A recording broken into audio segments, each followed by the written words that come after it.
fechando nossas infecções de vias aéreas superiores de causas bacterianas. Se você ainda não viu a aula de otite média aguda e de amidalite bacteriana aguda, tá no card aqui em cima pra você. E além disso, tem um monte de aula legal. Droga vasoativa, parada, distúrbio eletrolítico, distúrbios do potássio. Vixe, ó, o canal tá cheio de aula legal pra você. E espero que vocês continuem aí, faz um Pedflix bem massa, que o canal Pediatria Urgente vai ajudar você no seu plantão. Então, vem comigo!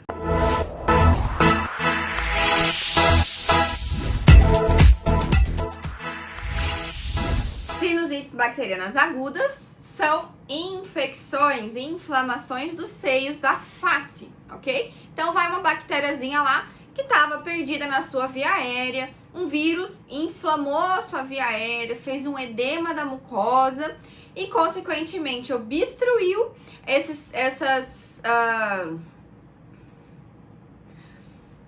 ossos paranasais e aquelas bactérias que antes tinham clearance mucociliar e aquele ar que fazia toda uma circulação, ele fica retido ali naquele seio paranasal e aquela bactéria começa a se proliferar e causar infecção, a sinusite bacteriana aguda.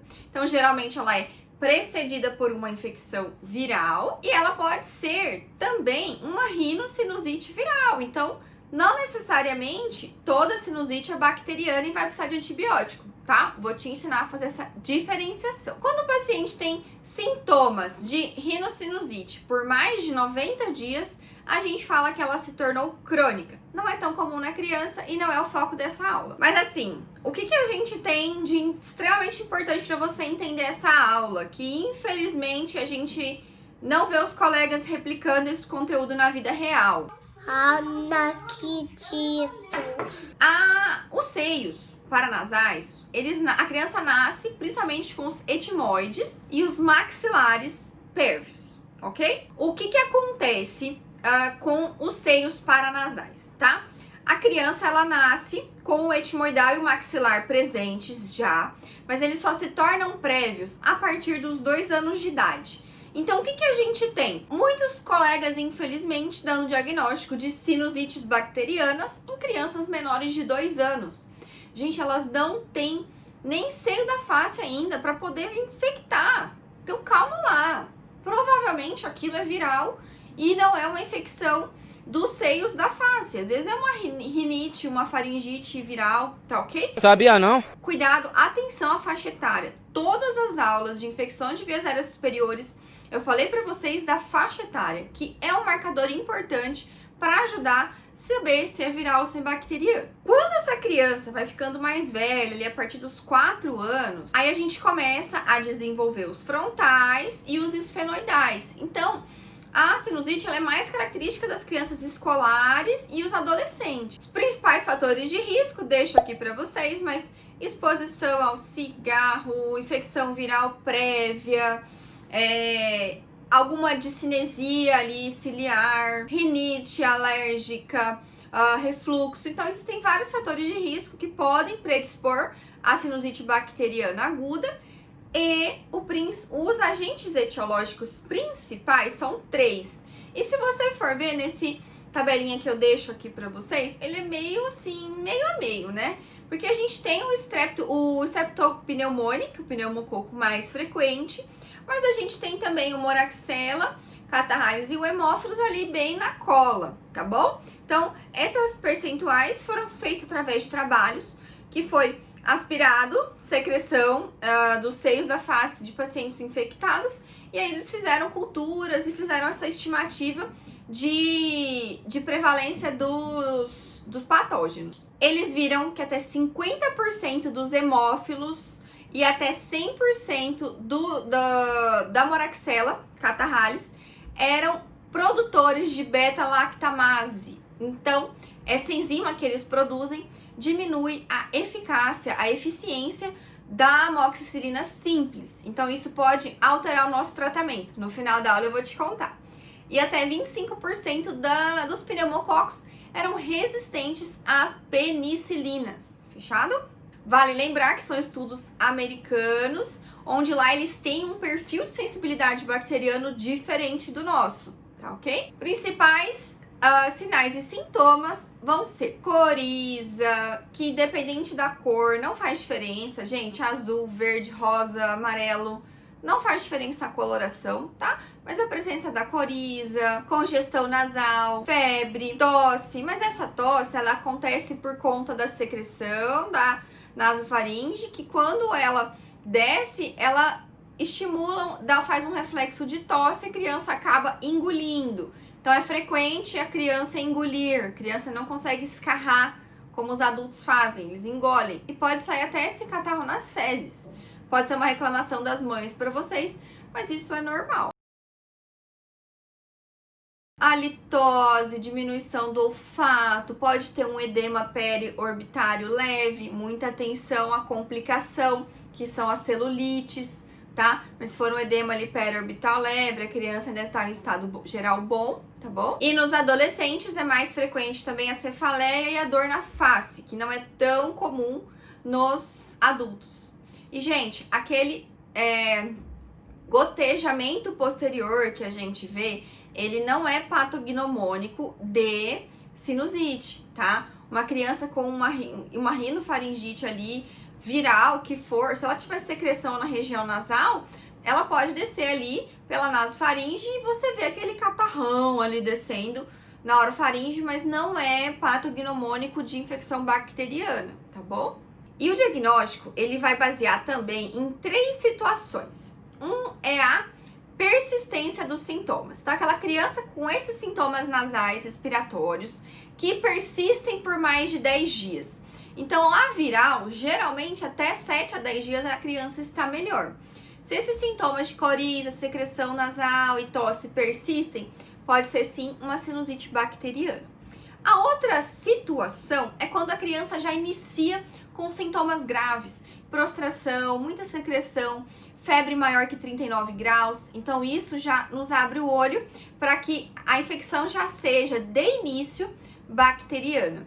E a gente tem uma terceira situação em que a criança tem um quadro de uma infecção de vias aéreas superiores, uma coriza leve, uma obstrução nasal, e ela tende a melhorar, e aí, naquele período em que ela está melhorando, 5, 7 dias após o início dos sintomas, ela volta a piorar. Faz febre, volta a aumentar a quantidade de secreção. Então, são essas 3 situações que vão te dar indícios de que aquilo que inicialmente podia ser viral, agora é bacteriano. E aí a importância da sua anamnese, da qualidade dos dados que a mãe te dá, essa temporalidade bem feita e uma mãe observadora, principalmente usando termômetro, aferindo, isso vai fazer diferença no seu diagnóstico e, consequentemente, na sua indicação ou não do antibiótico. O diagnóstico, ele, em geral, ele é clínico, tá? Você consegue fazer apenas clinicamente. A cultura da secreção, ela é o padrão ouro, né, para você identificar o agente, mas ela não é feita de rotina pela sua dificuldade técnica.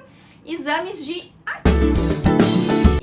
imagem, eles não são recomendados de rotina e eles vão te mostrar uma inflamação, edema, ali, secreção, mas que com a imagem a gente não vai conseguir diferenciar se a causa é viral ou bacteriana. Então a clínica vai ser fundamental. A gente vai usar os exames de imagem, principalmente a tomografia, se você estiver suspeitando de uma complicação da sinusite bacteriana. Diagnóstico diferencial, principalmente as infecções virais, mas como eu disse, elas são um tempo mais curto de duração. Em geral, a criança tem um estado geral melhor, quadros alérgicos ou presença de corpo estranho. Às vezes a criança colocou alguma coisa no nariz e aí aquilo ali infectou, tá? Então também é um diagnóstico diferencial. E aí, para tratar, a gente tem que lembrar das 3 classificações clínicas lá que eu falei para vocês. Então, se essa criança já chegou para você com um quadro grave, muita secreção, temperatura maior que 39, prostração, já tem secreção nasal purulenta aí por 3, 4 dias consecutivos, essa daí com certeza a gente vai indicar antibiótico. Se caso seja os outros as duas situações, aquela que é secreção persistente ou aquela que vinha melhorando e depois piora, você tem a opção de observar, reavaliar aí em 2, 3 dias essa criança para ver se ela melhorou, porque pode ser que você tá pegando um final de uma infecção viral que tá melhorando. Ou você pode sim indicar o tratamento antimicrobiano, não está errado, tá? Mas só pra gente ter em mente essas situações. Tratamento de escolha, amoxicilina, tá certo? A gente costuma fazer 50 miligramas por quilo, com tempo de tratamento entre 10 a 14 dias. E aí temos duas situações. O que vai acontecer? Lembra que eu falei que os hemófilos e os moraxelas produzem beta-lactamase? Então pode ser que a sua amoxicilina pura não vá tratar o seu paciente. E que aí você precisa iniciar o tratamento com uma amoxicilina com clavulanato. Que aí o clavulanato, ele é um inibidor da beta-lactamase e aí o seu paciente você vai conseguir fazer com que você vai conseguir eliminar a infecção do seu paciente. E aí, no caso, a gente pode iniciar, por exemplo, a amoxicilina já na dose maior. Então, são duas circunstâncias. Quando eu uso o clavulanato, que é o inibidor de beta-lactamase, e eu posso também iniciar com a amoxicilina já em doses aumentadas, de 80, 90 miligramas por quilo. Quais situações? Está aqui para vocês. Criança que frequenta creche, criança que usou amoxicilina simples nos últimos 30 dias, crianças que chegam já com doença grave, moderada grave, tá certo?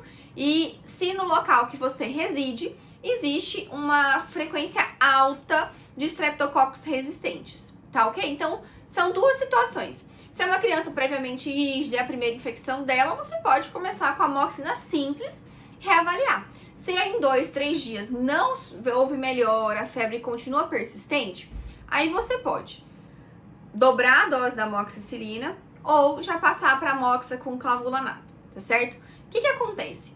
Dobrar a amoxicilina vai me ajudar a matar os pneumococos que tem uma resistência ali intermediária, ok?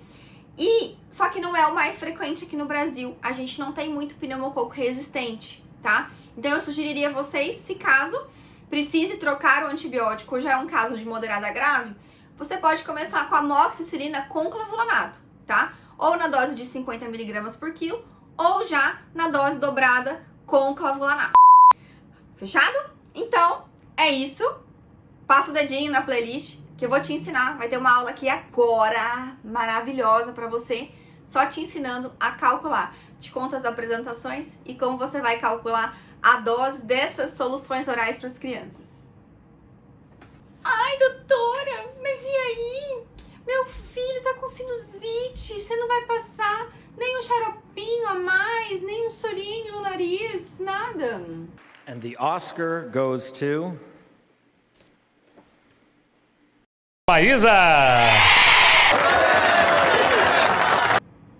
Xarope pra tosse, por que não? Não tem evidência nenhuma, tá? Nem mucolítico, nem antitussígeno, nada, tá bom, gente? Nas infecções de vias aéreas superiores, menos é mais. Você vai gastar uma saliva pra explicar pra essa mãe que o dinheiro que ela quer muito gastar com aquele xarope não é necessário, tá certo? Então, oriente uma toalete nasal adequada, uma limpeza com soro fisiológico, tá? Conta-gota, geralmente, quando elas estão usando, elas usam gotas mesmo. Tipo, criança de 1 ano, ela bota assim 2 gotas em cada nariz. Não, ensina a fazer o jato. Você pode usar aquele jato contínuo de soro fisiológico, que ele é melhor, mas é mais caro. Ou a seringa, tá? Oriente essa mãe a fazer uma boa toalete nasal, que é muito melhor do que toda aquela perfumaria que tem na farmácia, que no final a conta sai cara e não vai melhorar tanto assim. Fechado? Espero que vocês tenham entendido tudo de sinusite, certo? E a próxima aula aqui agora eu vou ensinar vocês como que a gente vai calcular todos aqueles antibióticos que eu falei para vocês anteriormente e que você, eu tenho certeza, vai prescrever um dia para uma criança em um pronto atendimento pediátrico. E para não perder o costume, meu nome é Maísa, eu sou uma pediatra apaixonada por emergências e eu tô aqui para te apaixonar pela pediatria.